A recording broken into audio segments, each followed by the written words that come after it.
2-minute rule. When the expectation is to read the whole book, meditate for 1 hour, or run 10 miles, your habit can be quite hard to start. Most of the tasks that you procrastinate on aren't actually difficult to do. You just avoid starting them because you make them seem so. The idea of the 2-minute rule is to trick your brain into thinking that the habit you're about to do isn't hard. So what you want to do is break that big habit down into a small 2-minute version of it. Your goals obviously can't be completed in 2 minutes, but every habit can be started in that time. And once you start doing something, it's much easier to continue with it. For example, want to make reading your new habit? Use the 2-minute rule and read just 1 page of a book. Just one. After that, you can stop reading, but you have to do it for a minimum of 2 minutes. The end goal might be to read the whole book, but the expectation should be just to start reading, no matter how little.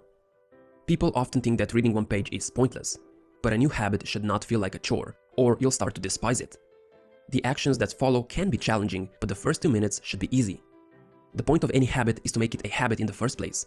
You're not expected to do it to a maximum degree until you collapse of exhaustion. So first, you need to train yourself to just start by taking the most simple baby steps. Once you start, it's so much easier to just continue because that mental resistance is now gone, and you are already doing the habit you wanted to.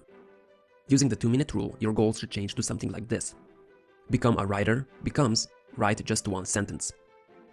Floss all my teeth becomes floss 1 tooth. Run 3 miles becomes put on my running shoes and go outside. All of these things are easy to do, however they are super important as they are what gets you started. You can't write a book if you can't even write a single sentence. Neither can you be an athlete if you can't put on your running shoes. But even if it's just 1 word or just a walk around the block, it's more than nothing. And more importantly, what you're doing is you're forming and reinforcing the habit.